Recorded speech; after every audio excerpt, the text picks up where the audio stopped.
हरि ओम गंगे जमुने चैव गोदावरी सरस्वती नर्मदे सिंधु कावेरी जलेस्मिन् सन्निधिं कुरु। ओम गंगा जमुना सरस्वती नर्मदा ताम्पी चंद्रभागा कावेरी परिष्णे कृष्णा बेण्या भीमरथी तुंगभद्रा ताम्रपर्णी विशालाक्षी चरणवती ऐत्रावती कोशकी गंडकी विश्वामित्री सरजू करतु या ब्रह्मा नदी विराजते। ओम गंगाये नमः गंगाये नमः गंगाये नमः। हरि ओम अपवित्र पवित्रो व सर्वावस्थांगतोऽपि वः यस्मरे पुण्डरीः काक्षं शवायाभ्यन्तर शुचि। ओम पुण्डरे काक्ष पुनर्गोः तिराचम्याः केशवाय नमो नारायणाय नमो माधवाय नमः ऋषिकेशाय नमः। हरि ओम ब्रह्म करत दीर्घायु।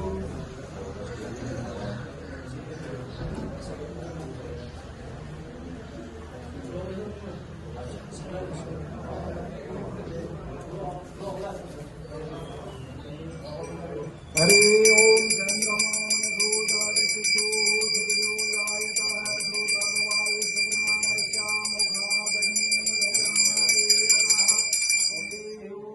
दीपं दर्शयामहे घृतवते समायुक्तं वर्णावियोजितं मया।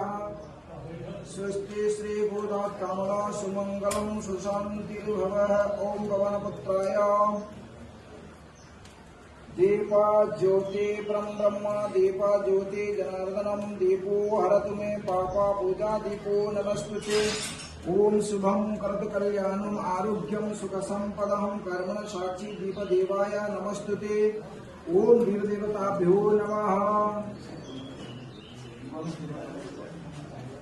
प्रभम निर्विघ्नं कुरु मे देव सर्वकार्येषु सर्वदा विनायकं गुरु भानु ब्रह्मा विष्णु महेश्वरं सरस्वती प्रणम्यादो सर्वकार्येषु सर्वदा।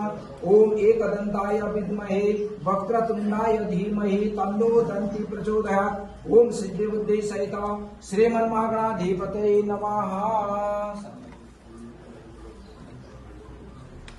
ओम सिद्धि बुद्धि सहित श्रीमन्महागणाधिपतये नमः। शिव प्रसन्नं वरदो दामादो गणपतये नमः।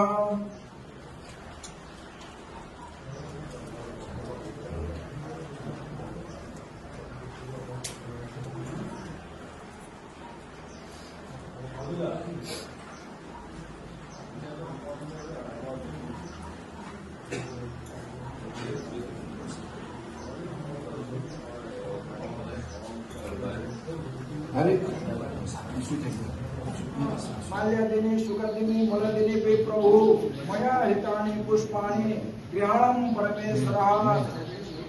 हरे ओम काली महामाये सर्वशक्ति सर्वगुणोदयस्तोहि सर्वस्माने स्थिता भवः। हरे ओम पवनपुत्र विरहमान भव जय अंजनी ललाय देवताय नमो नमः। श्री राम भवनपुत्र श्री श्वेतवारा कल्पे जम्बूद्वीपे भारतखंडे आर्यावर्ते देशांतरगतदितायां शुभ नक्षत्रे योगे करणेश्चंद्रे देवगुरु शेषेषु ग्रहेषु यथा तथा राशि तिथिषु सत्सु एवं ग्रह गुण गण विशेषण विशिष्टायां बेलायां पुण्यायां महापुण्य निरुदितायां तथा च कामरूप कामाक्षी क्षेत्रे आसाम प्रांत अंतर्गतः धेमाजी जिल्लाया धेमाजी नगरे मंडल अंतर्गतः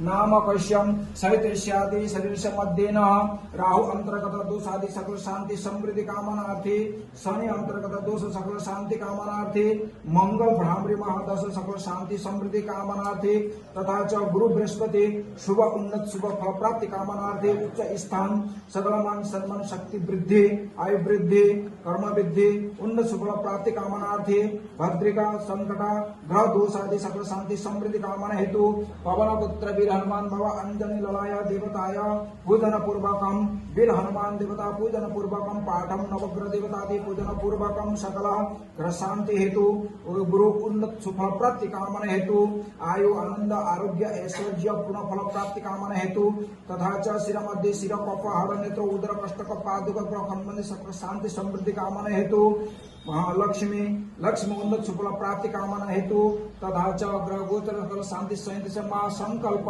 कृते शनि ग्रह अंतर्गत मंगल ग्रह दोष सकल शांति समृद्धि कामना हेतु महासंकल्प कृते अहम करिष्यामहे। নিৰ্বাচনৰ বাবে সাজু হৈছোঁ। আজি মই ভাৰতীয় জনতা পাৰ্টিৰ প্ৰাৰ্থী হিচাপে ধেমাজিত মনোনয়ন দাখিল কৰিম। মনোনয়ন দাখিলৰ পূৰ্বে মই হনুমান মন্দিৰত পূজা এভাগ আগবঢ়ালোঁ আৰু প্ৰভু ভগৱন্তৰ ওচৰত এই প্ৰাৰ্থনা কৰিছোঁ যাতে ধেমাজি বিধানসভা সমষ্টিৰ নিৰ্বাচনত আমি জয়লাভ কৰিব পাৰোঁ, ৰাইজৰ আশীৰ্বাদ লাভ কৰিব পাৰোঁ, সেয়ে মনোকামনা। কিমান আত্মবিশ্বাস? কি ক'লে? আত্মবিশ্বাস কিমান? আত্মবিশ্বাস 100% আত্মবিশ্বাস আছে। কোনোবাখিনি প্ৰত্যাহ্বানৰ সন্মুখীন হ'ব নেকি? প্ৰত্যাহ্বানটো সদায় নিৰ্বাচন প্ৰত্যাহ্বান। আমি নিৰ্বাচনটোক খুব পাতলভাৱে নলওঁ, গধুৰ দায়িত্বশীলতাৰে আমি পালন কৰোঁ। কাৰণ পুনৰবাৰ আমি চৰকাৰখনক ক্ষমতালৈ আনিব লাগিব আৰু যি চৰকাৰৰ হাতত অসম সুৰক্ষিত হ'ব, অসম বিকশিত হ'ব। গতিকে ৰাষ্ট্ৰৰ কাৰণে, দেশৰ কাৰণে এইটো এটা গুৰুত্বপূৰ্ণ দায়িত্ব। এই গুৰুত্বপূৰ্ণ দায়িত্বটোক আমি গভীৰ দায়বদ্ধতাৰে, এইটো তেখেতৰ ব্যক্তিগত কথা, কিন্তু দলেতো সকলোকে টিকেট দিব নোৱাৰে। এটা সমষ্টিত এজনকে টিকেট দিব আৰু বাৰে বাৰে টিকেট দিয়াৰো প্ৰশ্ন নুঠে। গতিকে দলে হয়তো যি ধৰণে বিচাৰ বিবেচনা কৰিছে, মই ভাবোঁ দলৰ প্ৰতি, দলৰ সকলো সদস্যা দলৰ প্ৰতি অনুগত হৈ থাকিব লাগে। দল প্ৰথম, ব্যক্তি দ্বিতীয় হ'ব লাগে। গতিকে মইতো আশা কৰিম যে সকলোৱে, যিসকলে দল ত্যাগ কৰিছে তেওঁলোক আকৌ দললৈ ঘূৰি আহিব। মূলতঃ সুৰক্ষিত অসম, বিকশিত অসম আৰু বিকশিত অসমৰ প্ৰতিচ্ছবিখন আমি যোৱা 10টা বছৰে খুব সুন্দৰভাৱে দেখিছোঁ যে অসম কেনেধৰণে আগুৱাই গৈছে। আমি এখন পিছপৰা ৰাজ্যৰ পৰা এতিয়া ভাৰতবৰ্ষৰ ভিতৰত দ্ৰুততমভাৱে অৰ্থনৈতিক উন্নয়নৰ ক্ষেত্ৰত আগবাঢ়ি যোৱা, 45% গ্ৰোথৰে আগবাঢ়ি যোৱা এখন ৰাজ্যলৈ আমি ৰূপান্তৰিত হৈছোঁ।